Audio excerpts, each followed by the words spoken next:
It's more than enough to let the light in.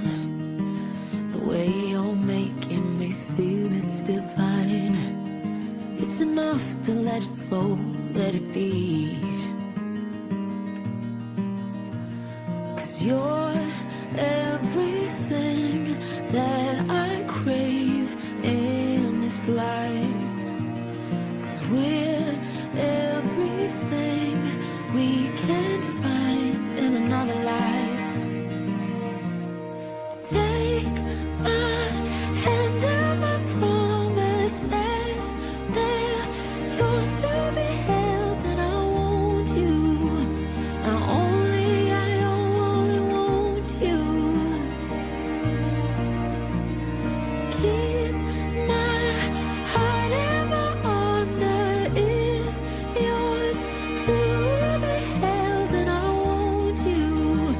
I only want you for the rest of my life. My life. For the rest of my life. You're in my sight, in my mind, in the quiet and the upfront out loud, in the calm, in my spirit and the storm. 'Cause you're everything that I crave in this life. 'Cause we're everything we can't find in another life. Take my hand and my promises, they're yours to be held, and I want you. I only want you. Keep my heart and my honor is yours to be held, and I want you. I only want you for the rest of my life.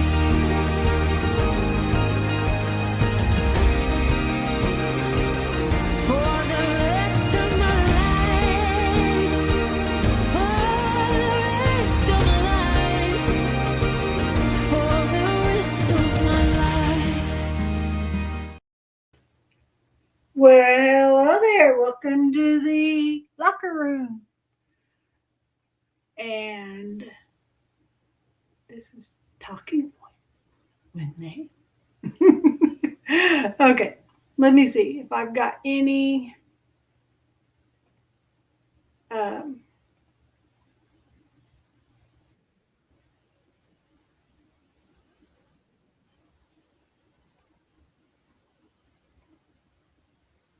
I can gift 10. Send 5 now.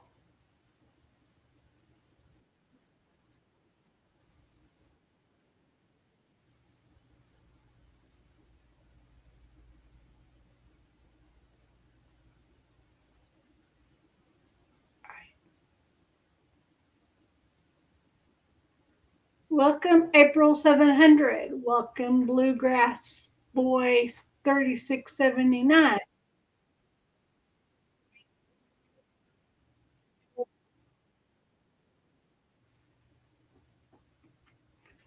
Amanda Panda, our moderator, got a gifted membership.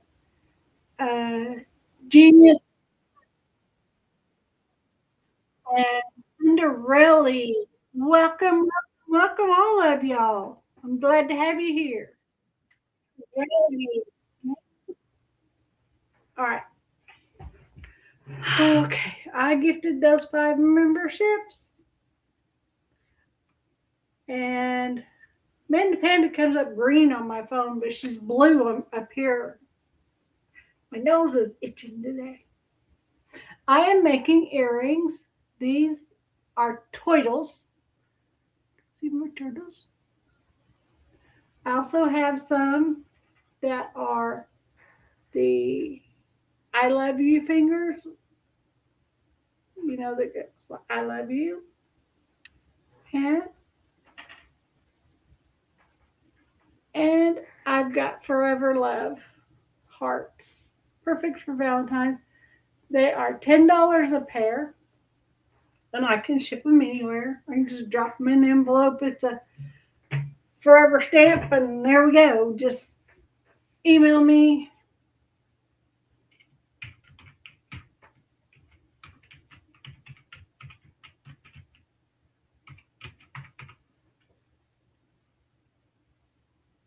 Where's my chat? Sorry.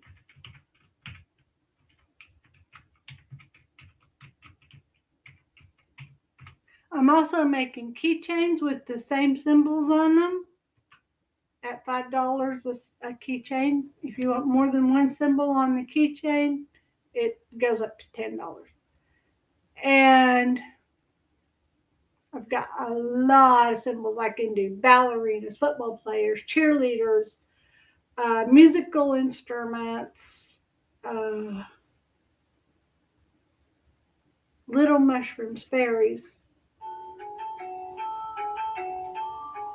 Somebody be messaging me. The email. Oh, wow. I don't know if I can see it. I'm getting these kind of tarot symbols too, with the open moon on both sides and the moon in the middle with the tarot star. Love that. And I'm getting another tarot guide.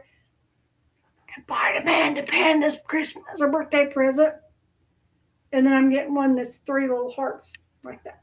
So I just got tracking info on those. So anyway, there's our 5 gifts. Today we are going to talk about, are we sad or are we depressed? There is a difference. You can be sad and depressed, or you can be sad or depressed, or you can have anxiety. And I have anxiety and depression. And I'm going to start seeing a therapist. I don't remember what day, sometime in March. Anyway, so I can go all day long without yawning. I get in front of this computer and there we go. All right, I'm going to pull up the first screen. And it's from Dr. Julie.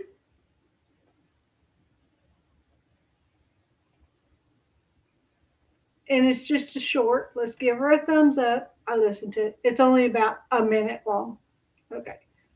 All right, Dr. Julie. Did I unmute? I'm unmuted. Okay. So how do you know if you have depression? I'm Dr. Julie, and I'm going to give you a super quick rundown. So to be diagnosed with depression, you need to be presenting with at least 5 of these 9 symptoms. Number 1, persistently feeling down, low in mood, or hopeless. Number 2, having little or no interest or pleasure in doing things. Number 3, disturbed sleep, either too much or too little compared to usual. Number 4, changes in appetite and weight. You might be eating more or less than usual. Number 5, fatigue and loss of energy. Even everyday tasks feel exhausting. Number 6, agitation or slowing of movements. Number 7, poor concentration or indecisiveness. You might have trouble making even the smallest of daily decisions. Number 8, feelings of worthlessness or excessive guilt over things that you might not normally feel so intensely about. Number 9, suicidal thoughts or urges. Now, all of these symptoms can come and go, but for a diagnosis, 5 or more of those symptoms need to have been present for at least a couple of weeks. So how do you know if you have depression? I'm Dr. Julie, and I'm going to give you... I have 7 of those. I'm not suicidal or anything like that. But boy, have I gained the weight. I've been eating non-stop. Even when I'm not hungry, I'm eating.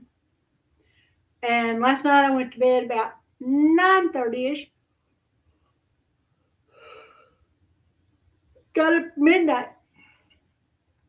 Need to go to the restroom. But I blame that on this Have you heard about the pink Jello diet? It's all over YouTube and uh, Facebook and everything. It's pink Jello diet. They talk about it. And Kelly Clarkson was supposed to have lost 86 pounds. Well, I started doing it. Today was day 6, and I mixed up my second batch of Jello because I got 5 days out of one batch of Jello, and it made me gassy at first. Like I was in the bathroom a lot because I didn't want people to be around me because thank goodness nobody ever wants to be around me. It was that kind of gassy. Whew. Anyway, this week it ain't no longer just gas. I need to go to the restroom when I need to go to the restroom. So I went to bed about 9:30 last night. Woke up at midnight because I need to go to the restroom. And then, of course, if I have to go to the restroom, my German Shepherds think they have to go to the restroom too. So I had to let them out. Then I had to wait up for them to want to come back in. So I let them back in. Then they had to have another treat so they can go back to bed because they think they have to have a treat when they get in the crate at night. So they figured out that they want to go to the bathroom in the middle of the night so they can come in and get another treat. Mama falls for it every time, I'll tell you. That woman is a pushover when it comes to them 2 puppies of hers.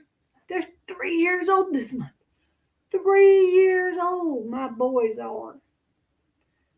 Man, I only got about 12 more years left with them. Better quality time now. Can you hear him?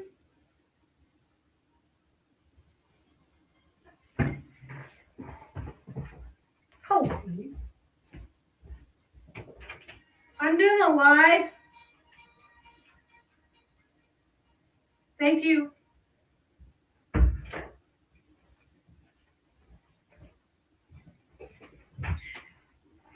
I guess he thought since I was in here with the door closed, he could turn that music up loud.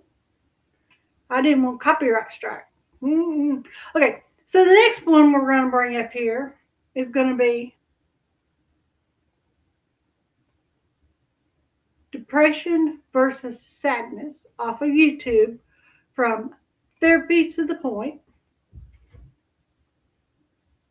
Closed his door. I guess he heard me say I didn't want copyright strike. Or else his boyfriend wants him to listen to it louder or something. I don't know. All right. So this is Therapy to the Point. Let's give him a thumbs up. This is 4 minutes and 53 seconds. Hi, I'm Jeffrey. Welcome back to my channel. Disclaimer. This video That's Jeffrey, y'all. I'm Nan, and that's Jeffrey. is not to be used as a self-diagnostic tool. This video is intended strictly for educational purposes. Please consult with a licensed mental health professional for a professional diagnosis. Exactly. Don't take his word for it. Don't take my word for it. Go to your PCP, and they'll send you to the right doctor if you need help.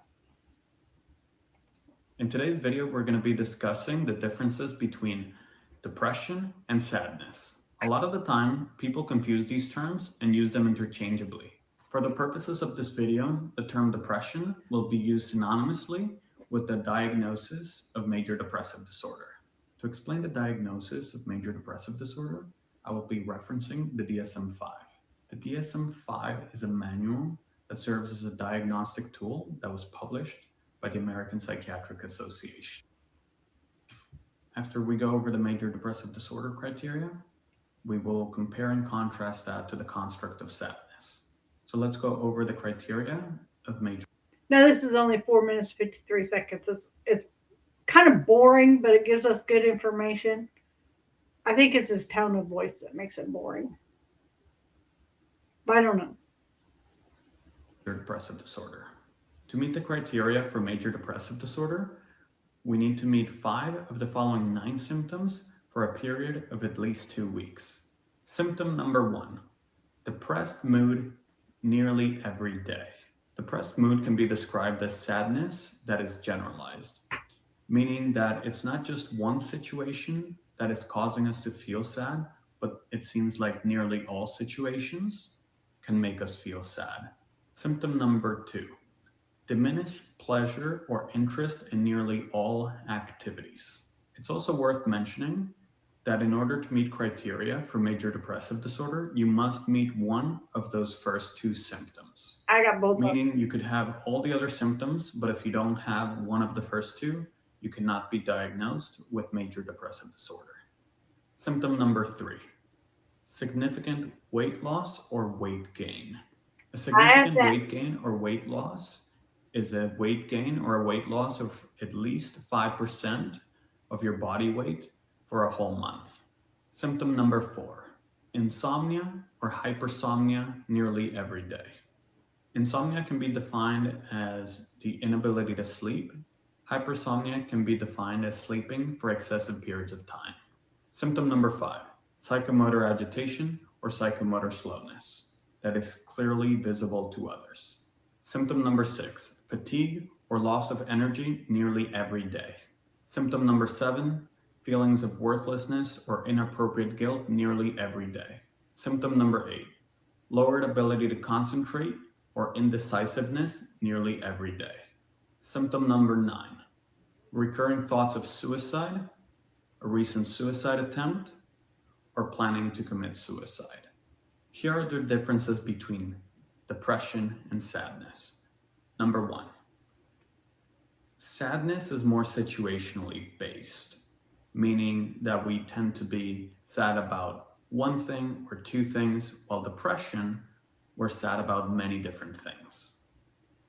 Difference number 2, with depression, the symptoms need to last for at least 2 weeks.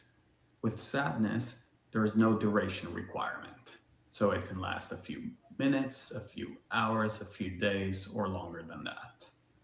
But there's no 2-week requirement. Difference number 3, for depression, at least 5 of the 9 symptoms must be experienced. For sadness, no other symptoms are required. Difference number 4, sadness typically goes away with the passage of time, while depression typically lasts longer and usually requires treatment such as therapy and or medication. Difference number 5, depression leads us to believe that the future is dark and that there is not much that we can do about it. So there's this sense of hopelessness when it comes to depression. In comparison, with sadness, we know that things were bad, are bad, or will be bad in the near future. However, The thing is, my antidepressants that I was on is what was causing me to have dizzy symptoms, dizzy spells all the time. And it got to the point where I couldn't even get up from my chair and walk to the door without having to stop and lean on the door and wait till the dizzy would go away. But hopefully a new doctor will figure it out.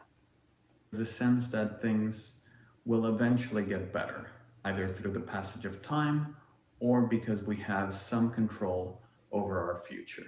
If you found this video to be helpful for you or for someone you know, feel free to like it and subscribe to my channel. If I missed anything, if you have any questions, or if you have any future video suggestions, please leave them down in the comments below. Amen, brother. All right. Now we're going to go back to Dr. Julie. My hair is just not cooperating today. All right. So let's pull her up.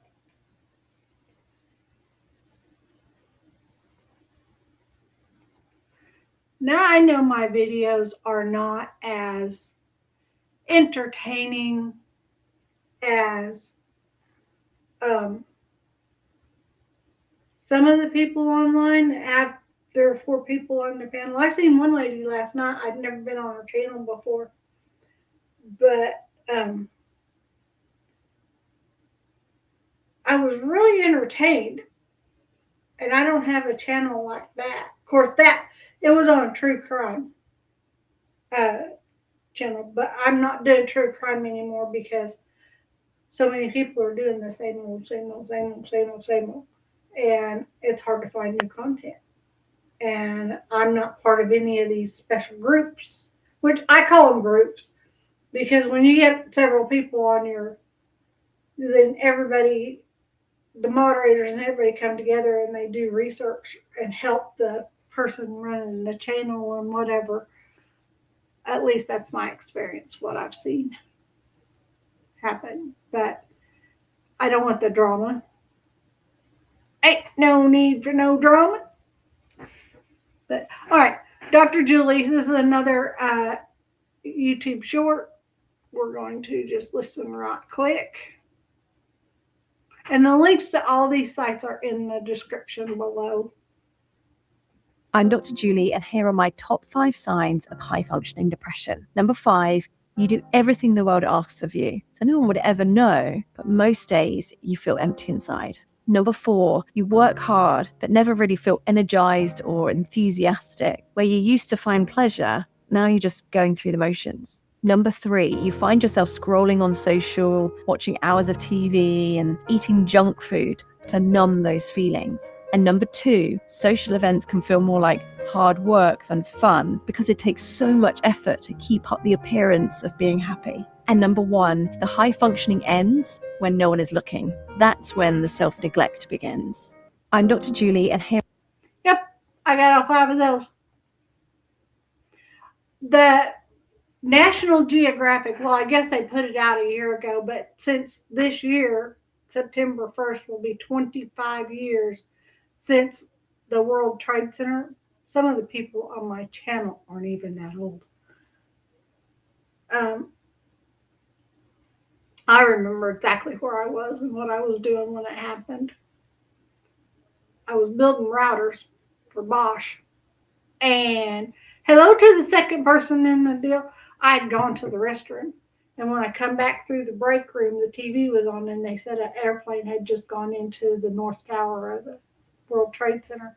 And I went back and told my line leader about it, and they shut down all the lines. Everybody went into the break room and listened to it for a little while. So we all got like a 15-minute break. And then we all had to go back outside. So we didn't get to actually watch the tower drop, but we got to watch the second plane fly in. And now that National Geographic has put out a documentary by some of the survivors, and I have been all day watching. There's like 5 or 6 different videos to it, and I've been all day watching. It's very interesting. I fell asleep, but it's very interesting. I only dozed off for like 5 minutes because it was still in the same episode when I woke back up. So, okay, let's listen to the mighty sadness versus depression. There is a difference. I'm not here. I mean, yeah, I'm going to tell y'all what is going on, but let's give her the thumbs up or him. Bring it full screen. Okay. Yes, I have depression. Okay, that's why I was gone for a while, and I changed my name and everything else. I've got to get back into reading my tarot cards because I just got finished learning a new deck, and they're awesome. I can play the mom card. But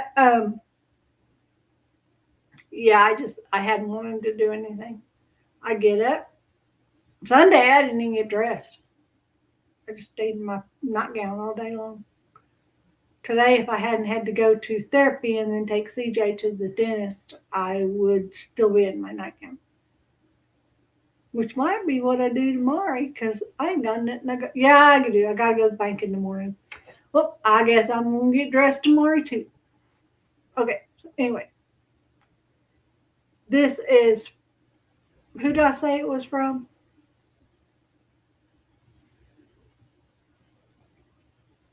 The Mighty. Okay. We'll go back up. All right. And this is 1 minute and 2 seconds long.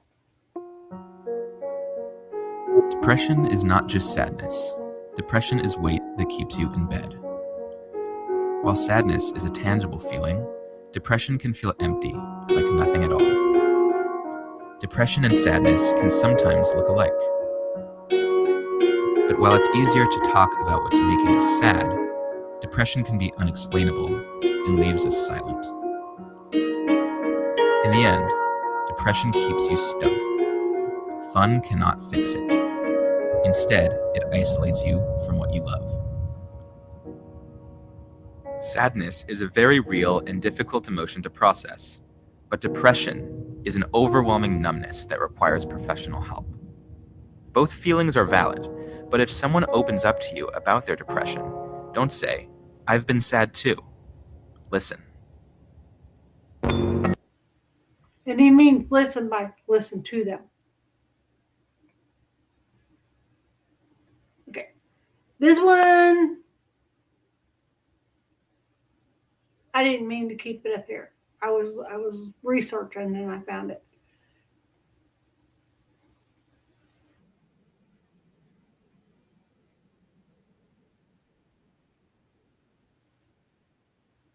Okay. Now this is Psych to Go. Up on screen.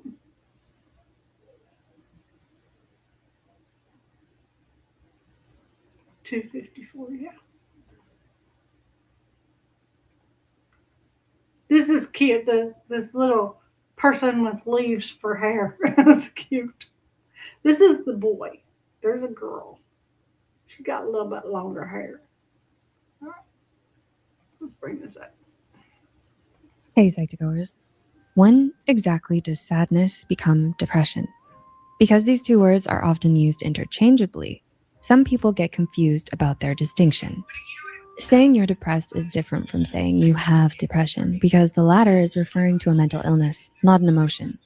When you're feeling down or have been feeling down for a long time, you might wonder which one you're experiencing. Depression is usually more severe in terms of its duration and the extent of how it affects your life, whereas sadness is normal and may take less time to recover from. With that said, there are some differences between normal sadness and clinical depression, and we're going to talk about 7 of them now. Number 1, you're still able to enjoy the simple things. Do you still find yourself laughing while watching your favorite show? If you still have the energy to enjoy your... Okay. Now, I don't know what it is about me, but I have a hard time laughing at anything on TV. I can watch Jeff Dunham and the puppets. I can watch, I don't know, Bush likes to watch a bunch of funny stuff. I just sit there and he's like, how do you not think that's funny? I'm like, I think it's stupid. It don't make no sense to me, so it's not funny. So anyway, I have found some things that do make me laugh. Don't get me wrong, I laugh. But just watching TV or whatever, watching a program. Now sometimes I'll laugh at Steve Harvey when he's doing the Family Feud, but anyway, I'm just saying. hobbies, you're most likely going through normal sadness, not clinical depression. People diagnosed with depression often find themselves with an overwhelming feeling of lethargy and may have no interest in doing things that once brought them happiness. This numbness can extend for long periods, which is different from normal sadness. Number 2, you have enough energy to complete your daily tasks. Are you still eating all of your meals? Do you have any difficulty sleeping? Depression often comes with an inability to complete regular activities because you lack the energy and don't see the purpose while you're unhappy. Even simple things like going to the bathroom can seem tiring to you. Depressed people often stay in their beds, losing track of time, with a feeling of numbness. A sad person may be more silent and inactive than usual, but once the needs arise, they eat, use the bathroom, and take care of themselves.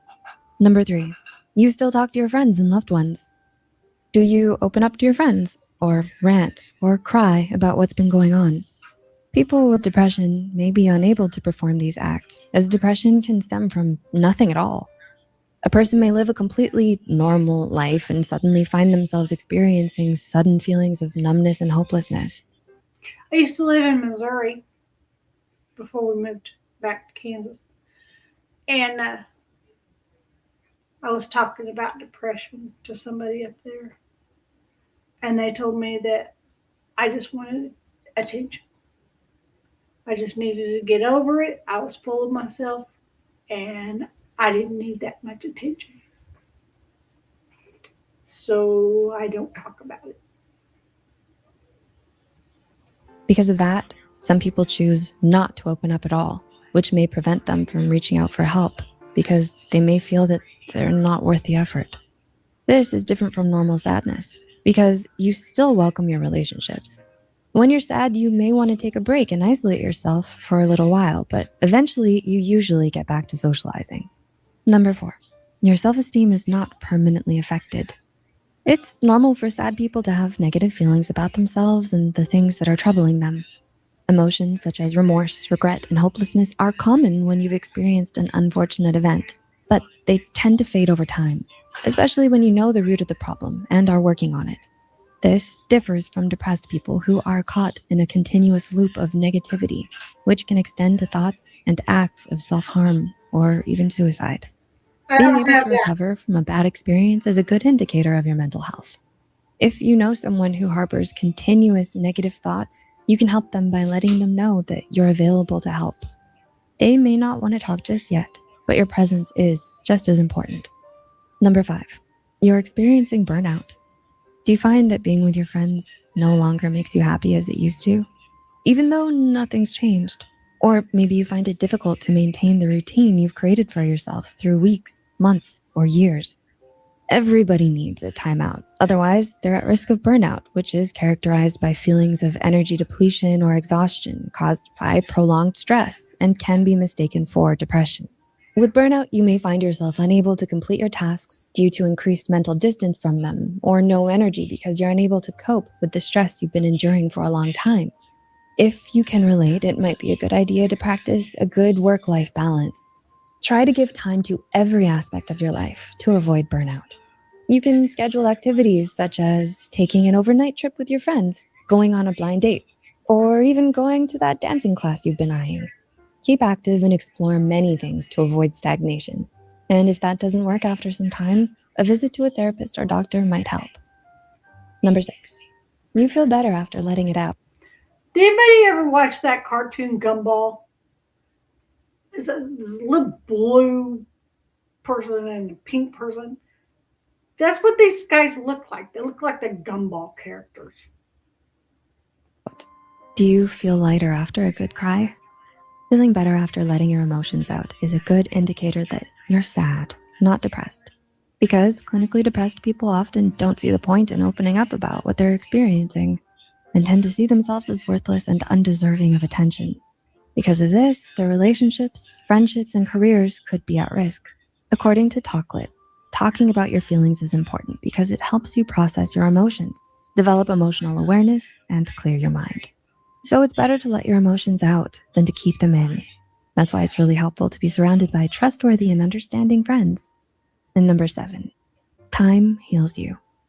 After a few weeks or even months, do you still find yourself experiencing the same situation, or are you slowly forgetting about it? Being able to bounce back is an indicator that what you were experiencing is normal sadness, not depression.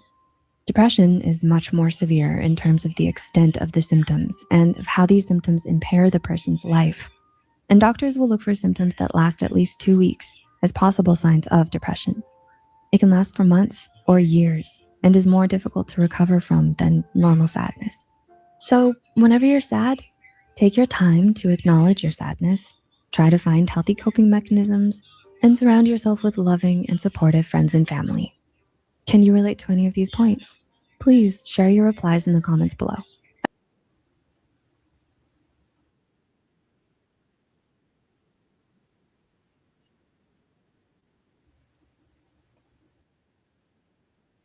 All right. Now this next one's going to be psyched to go as well. So it's going to be another talking bubblehead person. I think this time we have a nice colorful tree. All right, let's give them a thumbs up. And this one will be 7 minutes and 23 seconds long.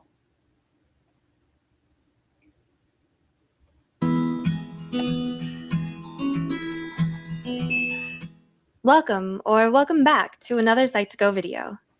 Thank you all for the support you've given us. If you're curious about this topic, references are listed in the description below. Has anyone opened up to you about being depressed? If so, how did you respond?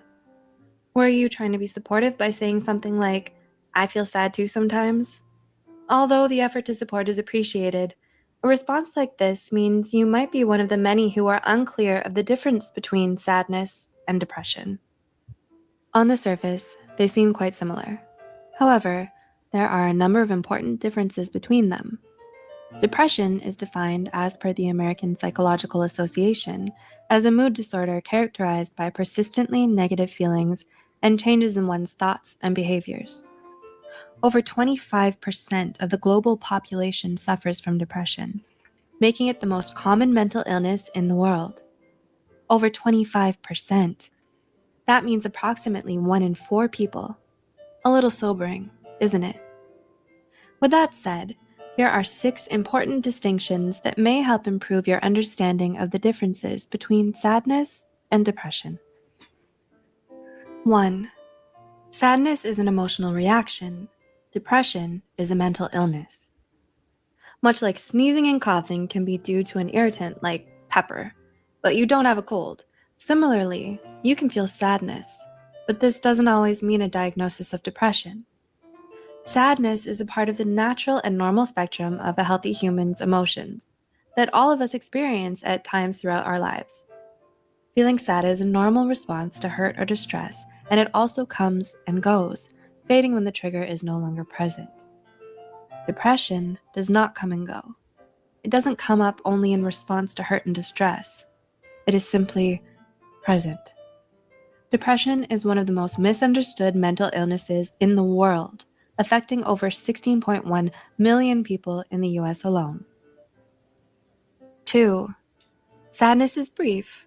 Depression is persistent. Because sadness is only an emotional state, it doesn't usually last very long. Most people feel sad about something for only a few hours at a time, and after that, it usually fades on its own. Depression doesn't. Depression is chronic, and a depressive episode can last up to months or even years at a time, especially if it's left untreated. It's a serious condition that requires psychological intervention from a mental health care professional before it can get better. 3. Sadness is specific. Depression is vague. While sadness can sometimes seem to hit. Welcome to the 3 people in chat. They're hiding back there in the bushes. Please hit that thumbs up so that other people can see my video. And you can share it too. Out of the blue, there's usually a reason behind it. Specific nameable events like failing at a task, disappointment in a job, or the loss of a loved one can elicit sadness. So while it's easy to share and open up about what's making us sad, the same can't be said for depression. Unlike sadness, depression is not a reaction to a negative situation. A common difficulty is that those struggling with depression don't understand why they're depressed. While it's true that depressive episodes can occasionally be triggered by specific events, in most cases, depression seems to develop for no reason at all. 4. Sadness is subjective. Depression is objective. Sadness is a personal experience with the occurrence and measurement of severity dependent on the affected person's perception alone. Depression requires a professional diagnosis. The persistent occurrence of a combination of symptoms like fatigue, loss of interest, misery, pain, or body aches, among others, need to be present in order for a psychologist to say that someone has depression. 5. Sadness has short-term effects. Depression has long-term consequences. Sadness, as mentioned before, is brief, and it fades. So while you may call in sick for a day or decline invitations to go out once or twice, within a relatively short time, like a week, you'll start to get back to normal. You know your life hasn't significantly changed because you still have your regular job, and your life gets back on track. Depression can't be taken so lightly, as it affects all areas of a person's life. It can negatively and persistently impact everything from work performance to physical health to thought patterns.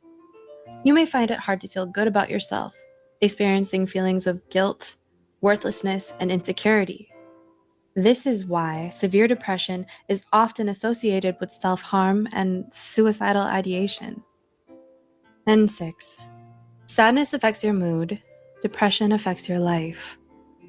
When you're sad, the normal reaction is to try to cheer yourself up with happy, enjoyable distractions, like going out with friends, doing that hobby you love, or even opening up to someone as a catharsis.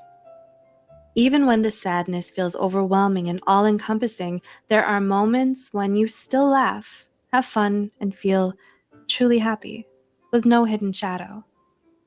Struggling with depression, especially during a downward swing, however, isn't so easily dealt with.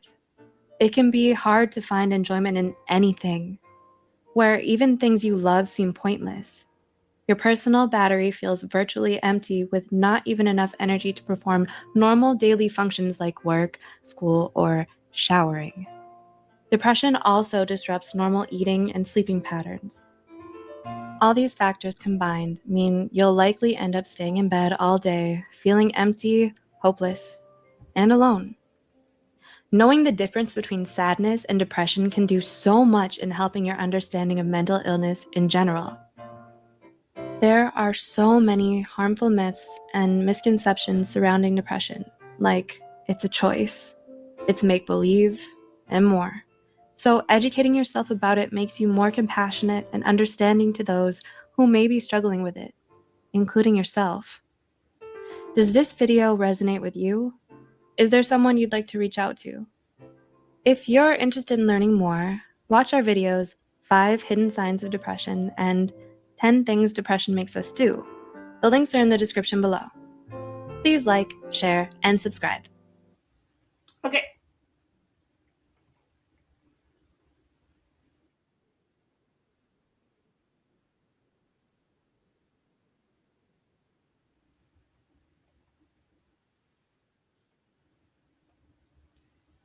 Okay. The next one's from Healthy Gamer Go. And I'm gonna have to read at the very beginning of this.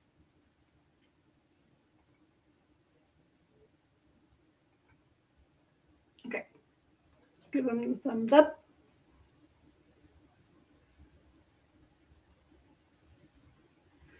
From a channel with a health professional licensed in the US. See, I'm not licensed, so I can't give medical advice. And this person doesn't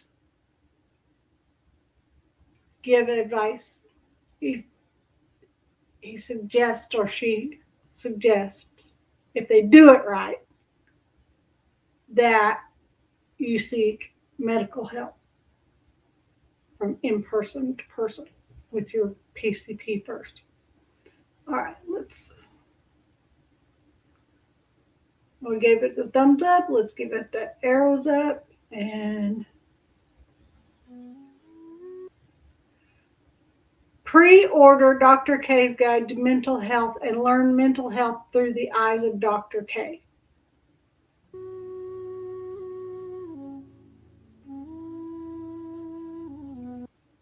The guides are a distillation of Dr. K's expertise as a psychiatrist and 20 years of meditative experience packaged into a choose your own adventure experience. So it's like a game or something.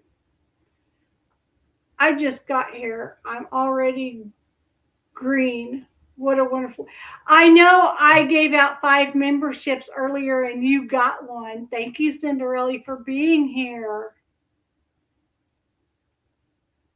I've changed. I'm not doing true crime anymore. I'm doing real life, true life now. And today we're doing a discussion about being sad or being depressed and what's the difference. But you're almost at the end, so I hope you can go back to and watch the replay. It's very short. I started at 8 o'clock. What time is it now? 8:45. So.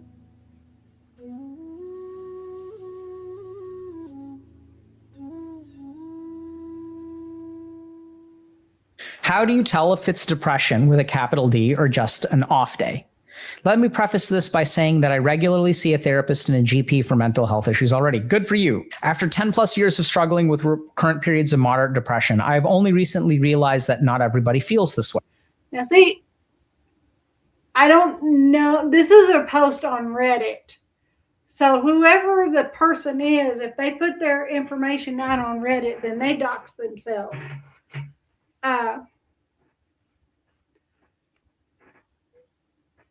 So he's not doxing them. He's just responding to them and their issue. Props to my therapist for that one. Previously, I'd assumed that everyone else felt as crappy as I do, but they were just better at dealing with it than I am, which obviously didn't help the negative self-talk. Beautiful, so insightful, right? So like this is what the depressed mind tells you. Oh, everyone feels this way. They're just better at it than I am. I just suck more than they do. So you see that how this person pointed out the self-talk right away. They caught it. Really good. So recently I've accepted that, wow, I probably have clinical depression. I say probably because I've never asked about a diagnosis. It's not needed for insurance or any other reason where I live, but I suspect my GP would agree and slap a label on if I asked. I've been working on being kinder to myself when depressive episodes hit, e.g. focusing on self-care, not berating myself for being unproductive, which is going okay when I'm in a really bad place, as it's easy to recognize capital D depression when I'm so tired and sad that I can't get off the couch for hours at a time. But the block I've hit is what to do when it's a milder period. I'm a little sad, low-level tired all the time, having a harder time focusing, but it's not bad enough to justify being a useless, sad couch cocoon all day. My internal dialogue is confused when this happens. I know that I should try to be kind to myself, but I don't think that writing... Now, he said he read that as internal dialogue when it actually says internal monologue, and those are two different things. So just letting you know.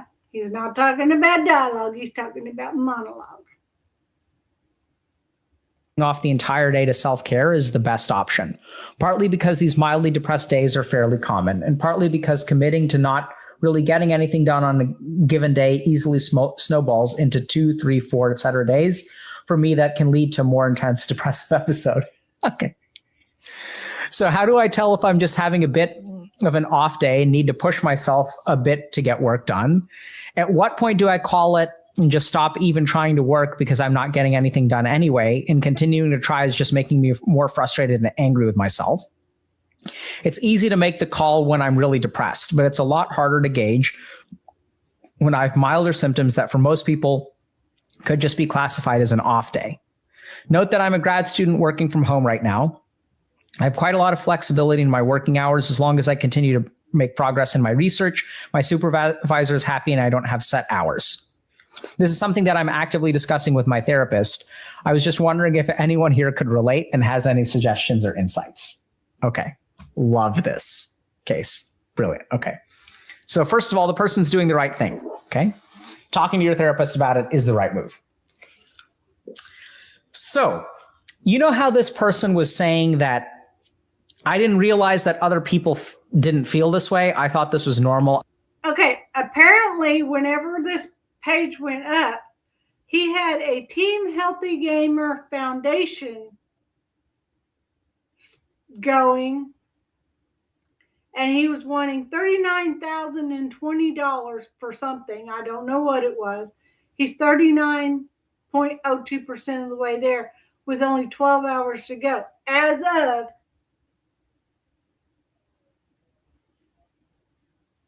says he's got $100,000 right now. or he's trying to get to 100,000.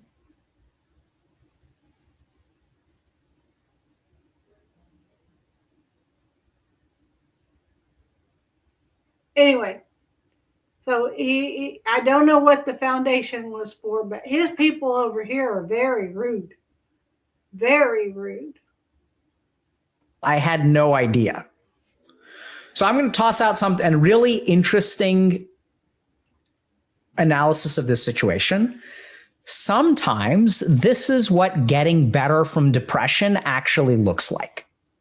So let's actually look at this for a second. Okay. So the person used to be very depressed, would snowball into 5 days. So the question, I know it sounds really bizarre, but as severe clinical depression starts to get better, what does it look like? Right? So instead of losing this person up here saying, go to the gym, get huge, obtain happiness. This person says no. This person has got his mouth open. This one's got his mouth open. This one says no way. This one says better. This one says hope. Pause, champ. Questions? Jim? These people are rude. It sounds like my husband. I mean, I love my husband, don't get me wrong. But he tells me to ride my bike, which I don't like doing, especially outside. He got me a thing so I can ride it in the house because I asked for it. So I can ride my bike in the basement. So, but I don't like doing it. And then I'm afraid of it, really, because I went over my handlebars and that's how I tore my rotator cuff. So then in the rotator cuff thing, I got this exercise thing that straps around the door, and it's got five or six different settings on it, and it's got different tension bands, and you can do exercises where you push forward like this, and then you can do the windmill, so you're pushing and crossing, and then you can use your feet, or you can put it down at the bottom and do arm curls and things like that. And he said, I'll buy it for you, but you got to use it. And he keeps reminding me how I'm not using it. And then, I'm like, well, I hurt my ribs. I don't want to do things with my shoulder with a hurt rib. So, but somebody keep telling me I got to go to the gym makes me want to go to the gym less. 5 days, you have one off day, and you're not quite sure, is this the real depression with a capital D or is this not? So this is sometimes what clinical improvement can look like. Okay. So remember that depression is not binary. It's not like capital D and little d. Depression is like it's a spectrum. So there's severe depression, there's moderate depression, there's mild depression. And as we start to actually get better, right? So as you've started to reduce the negative self-talk, as you've started to force yourself to work when you don't feel like it, as all of those things start to happen, the severity of your clinical depression is going to decrease. And so this is a sign that you're doing things right, because now you're not as sick as you used to be.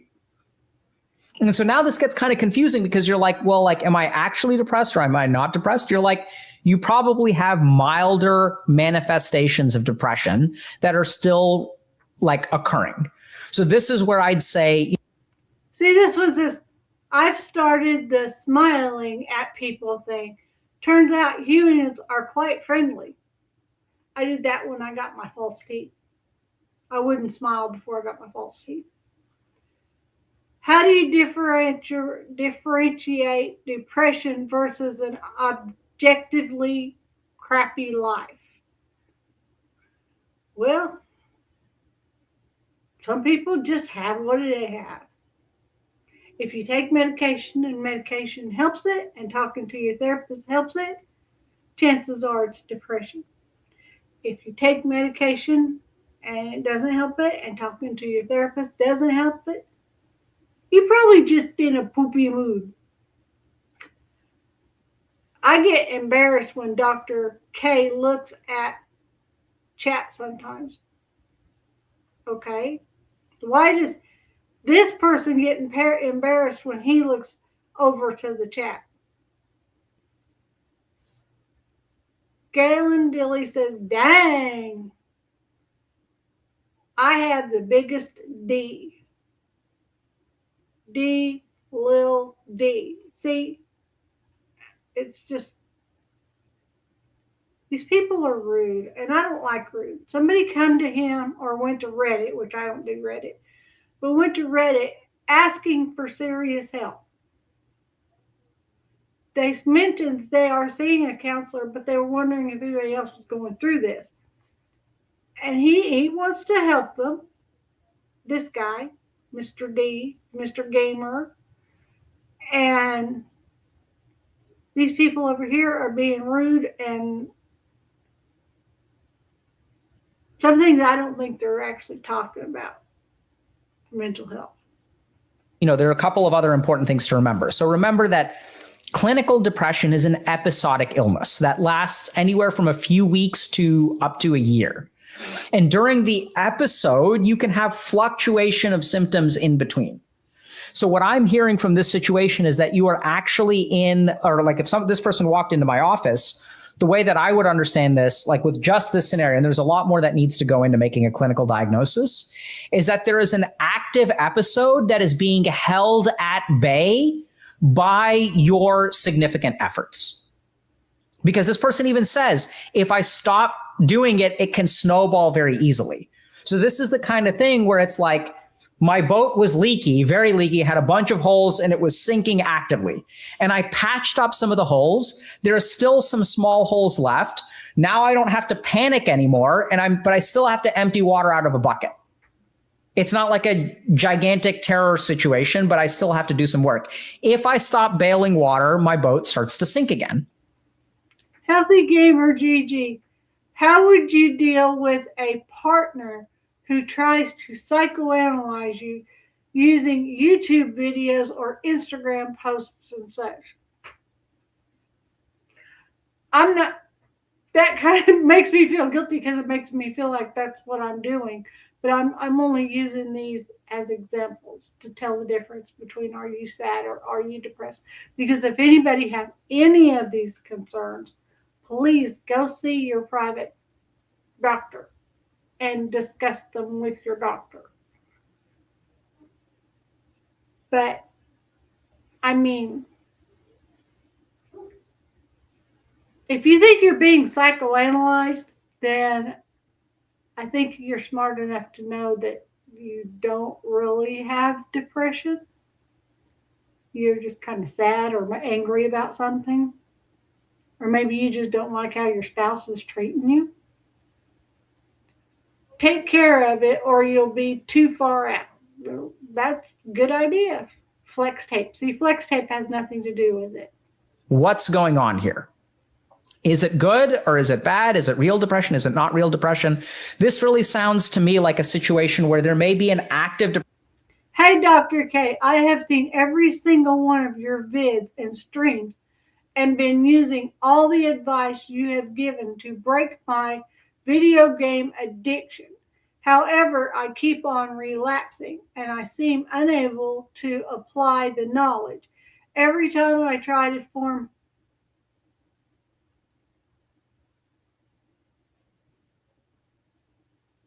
positive habits, I stick with them for 2 days and then fall right back. And this is with having set up a super low bar for what is acceptable. How do you break the cycle when knowledge isn't the issue? I don't know that playing video games. How do you break the cycle? Unplug the machine and throw it away or give it away. Give it away, give it away, give it away now, you know? Depressive episode that is still ongoing, which due to the effort that you're putting in is reducing the severity of your symptoms. So I would say absolutely keep doing what you're doing. Talk to your therapist about it. And then kind of like be aware that every day that you give into it, you know, like it may snowball, and I know it's frustrating. I know it's hard to like pull yourself out of it. or, you know, try, because you can't like pull yourself out of it. Like, I know it's like it sounds to me like you're getting exhausted because you're still like working, but like, I know it sounds kind of weird, but I think that the effort that you're putting in is the reason that you continue to have mild depressive days from here to here, like every now and then, like, you know, mild depressive day here, mild depressive day there, not as bad. And that's because of all the work that you're putting in. And each one of those days when you feel a little bit frustrated because you're like, I'm not sure if this is real, I'm not sure if I'm doing it right, it's not exactly.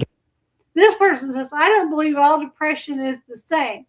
I'm not talking about the types or degrees of depression, but more on where or the source and curriculum of one's depression can stem from. That's why you can't treat all depression the same. Well, that's where you come into the fine line between depression, anxiety, sadness, and bipolar.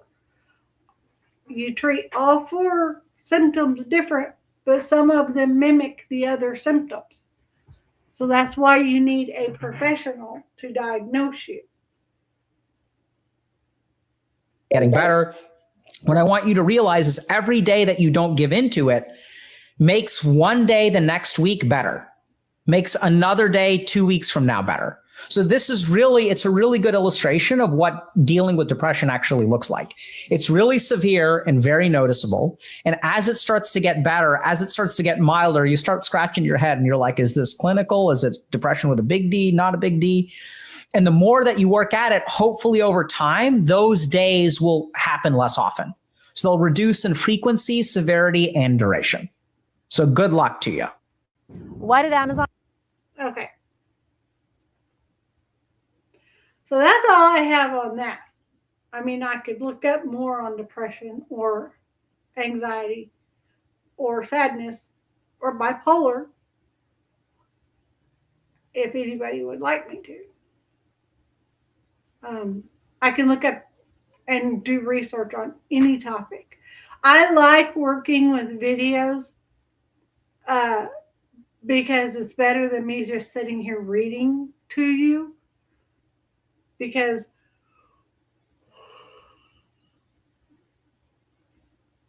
even the thought of reading something makes me start yawning.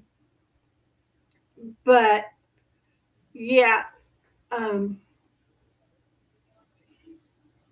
so that's why I work with videos. When I find a topic I want to discuss and I discuss it, like tomorrow, I don't know what we're going to talk about. I don't know. I won't know till I wake up. Sometimes I ask Grok, what should I talk about? But all weekend long, the discussion, the thought, not discussion, I haven't discussed anything, but the thought of sadness versus depression, because I've talked to some people and they seem like they're sad or they seem like they're depressed, and I'm like, do I really have a reason to feel what I feel, knowing that this person is just having sad days when they're dealing with all of this and all of this and all of this? They should be the one that's depressed. Or am I feeling depressed when this one over here is just, they're fine and dandy. They don't have no problems, but they're not happy either. So, you know. And so, you know, for myself, I mean, yes, I learned in college, but you have to remind yourself the difference between things, because sometimes, and depression or sadness or bipolar or anxiety, or any of the above, is not a cry for attention. Now,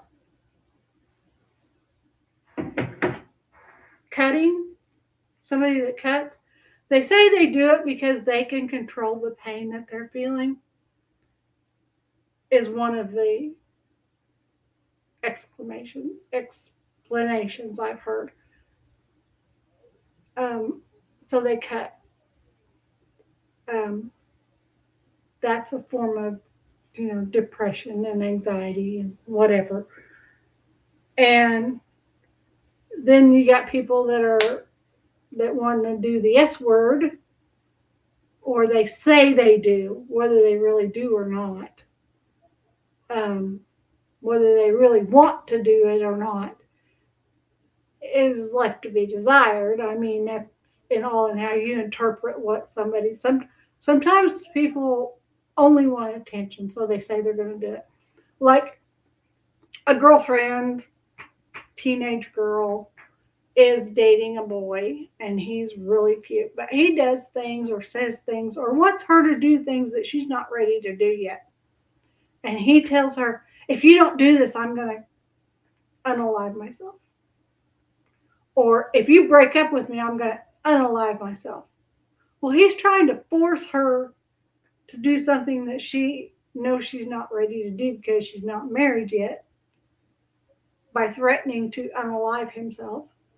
Or if she wants to break up with him because he's toxic for her, then he tries to hold her back by saying he's going to unalive himself. And, that's just not, that's not the kind of person that anybody should be around. Because it's just a cry for attention. Because we all know deep down inside that Jordan Goodboy, or whatever his name is, this is a made-up fictional character, by the way. I don't know anybody by that name. Is not actually going to unalive himself because he doesn't get some kind of action she's not ready to get. We know that. He's just going to keep trying and keep trying and keep trying until he finally either wears her down or she finally says, get out and don't come back. And then he says he's going to unalive himself if she does that. So, it's a vicious cycle. But we all know that he's not actually going to unalive himself. And if he does, that's on him. It's not on her. Because she didn't tell him to do it. She's trying to better herself. But that doesn't mean she's not going to feel guilty. Because I guarantee you, if somebody actually did try to do that, then the other party would feel really guilty. But they would not be responsible. So, and if anybody does feel like they want to try to unalive themselves, please contact your local, call your hospital, call 911 if you need to, call your best friend and ask them to come over and help you assist the situation. Get help, because we don't want you're too important. You're here because God's not finished with you. When God is finished with you and you've learned all that God wants you to learn, or you have taught all that God wants you to teach others, then it'll be your time. But you don't get to decide. It's not our place to decide. We were put on this planet for a certain number of days and to do a certain job. Some people, like me, have a hard time figuring out what that job is supposed to be. So I keep trying over and over and over, and I ain't figured it out yet, but I will one day. So, okay. So let's do something nice for someone, even if it's be the reason that they smile. And let's talk it out. And if you want to email me or put something in the comments down below, let me know what kind of subject you'd like to go over. All right. I will see you tomorrow night at 8 o'clock. Have a good night.